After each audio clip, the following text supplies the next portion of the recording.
1959, a strapping young Trinidadian named Mike Quashie came to New York and helped spark the limbo dance craze. Mike could go into that limbo pole. How many inches was used to be? 7. Was it up down to 7? I think it was lower than that. He was known for that. It was Mike Quashie. Everybody knew the Limbo King. The Limbo King, an unforgettable party goer and party thrower who fascinated high society and also attracted celebrities and rock stars such as Jimmy Page, Lou Reed, Steven Tyler. Here he is with Bill Cosby, Nancy Wilson, and Sidney Poitier. That's him at the Apollo Theater in Harlem with Maya Angelou, who was then a young dancer.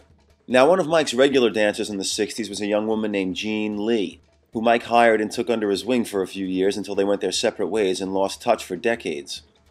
Mike recently moved from his longtime Greenwich Village apartment to an assisted living residence in the Bronx. He's 79 years old now, his magnificent body soft, his back and his knees shot from the strain of the limbo. He moves slowly and he has no family around him, no money, and few visitors. Where many of his fellow residents have chipper family photos outside their room, Mike's is marked with a faded snapshot from his Apollo Theater days, and one of his old carnival masks next to his walker.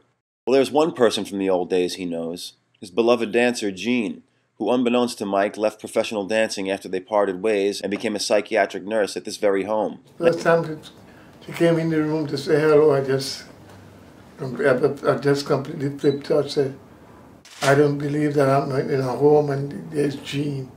Last year, Jean noticed Mike's name on a list of new residents. He was not able to keep his apartment and function on his own. He became weak physically. So the doctor called, they usually call you to say I have an admission. So when I said, what's the name? So she said, Mike Quashie. So I went on to take the rest of the information. Then I said, wait a minute. I said, is he from Trinidad? So I think she came and asked you. Yeah. And then I said, send him to me. That's somebody I know very, very well. And then I would take care of him, because he took care of me. So that's how it works. She brought him old photos of their group and recordings of their music, and they sit and reminisce when she makes a regular stop in his room. Mike was just full of life, boisterous. I always got along with him. And he was always fair with us, paid us well. He tells her how his career evolved in the 1970s and 80s into an over-the-top mix of Caribbean voodoo with kinky chic. He became the Spider King, and also a glam rock pioneer whose flamboyant costumes and special effects on stage were adopted by many performers, who cashed in on them in a way that Mike never did. He tells Jean about his one-bedroom apartment on Bedford Street, where he lived dating back to the 1960s, when Mike would let Jimi Hendrix crash there. A few years back, I met Jimmy's brother Leon there, strumming his guitar and carrying on. Mike's new home here is hardly as funky as his village apartment, but having Jean here makes him feel more at home.